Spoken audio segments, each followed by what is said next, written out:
Mayor of Burbank, California, he's a Democrat, is now laying out his reasons for wanting to abolish the police and his visions for criminal justice reform. Constantine Anthony has been serving as the mayor of Burbank since December, and he's currently running for Los Angeles County Supervisor. Anthony has made headlines for letting a drag queen spank him with a paddle. That was during a Democrat fundraiser over the past weekend. Now he's sitting down with Fox News Digital to explain his controversial, that's putting it nicely, views on criminal justice reform. He says he doesn't believe police have any impact on crime. Let that sink in. And he thinks the police should be abolished entirely. Complete transformative change in our society to move to a policeless state, meaning the fundamental understanding of how we convict, catch, chase crime and criminology and treat people in jails and prisons and all of that is flawed. We are still living in sort of a quasi, 20th century ideology of you do something bad, you got to get punished. That works when you're 5. So as an abolitionist, my policies resonate with the average American. Nobody wants to go to jail. Nobody wants to have rampant crime. Nobody wants to see people stuck in prison for the rest of their lives and not have an opportunity to grow and learn and change and give back to society. So abolishing the police resonates with Americans.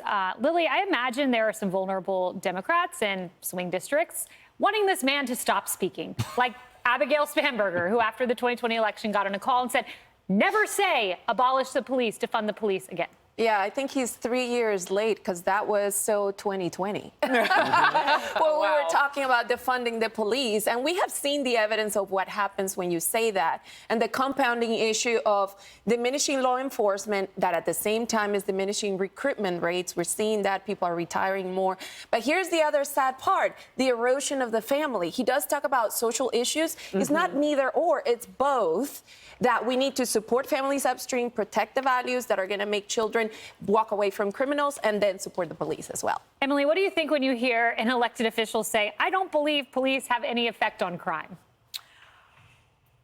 It pains me that he is a mayor in California. I wonder if growing up in Iowa, which is where he grew up, afforded him some sense of fantastic peace that doesn't quite exist. He was born in Castro Valley, which is where my family was living when I was born in Oakland, and I wonder if he has looked at Oakland's crime rates, that violent crimes up 15% this year alone. In his own backyard in Burbank, where he enjoys serving as the mayor after his 20 years of improv comedy experience, if he would see that their property crime is higher than the national average. It's at 37%.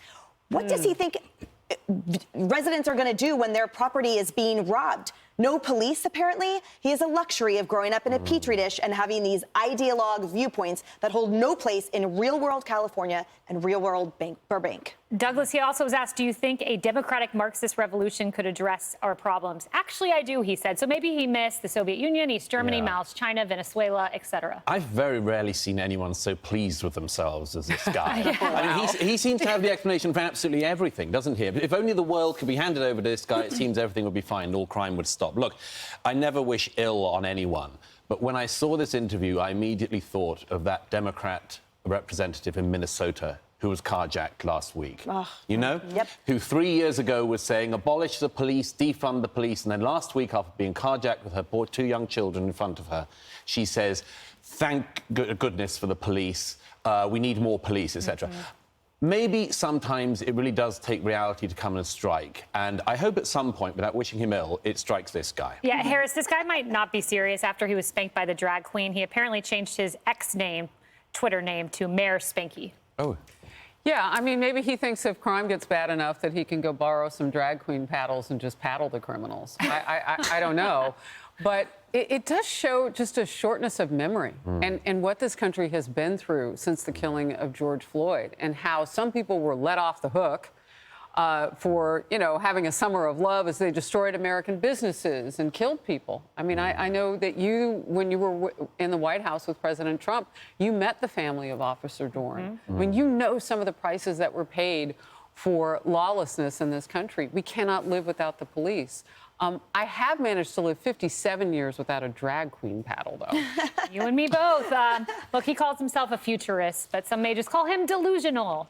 Hey everyone, I'm Emily Campagno. Catch me and my co-hosts Harris Faulkner and Kaylee McEnany on Outnumbered every weekday at 12 p.m. Eastern, or set your DVR.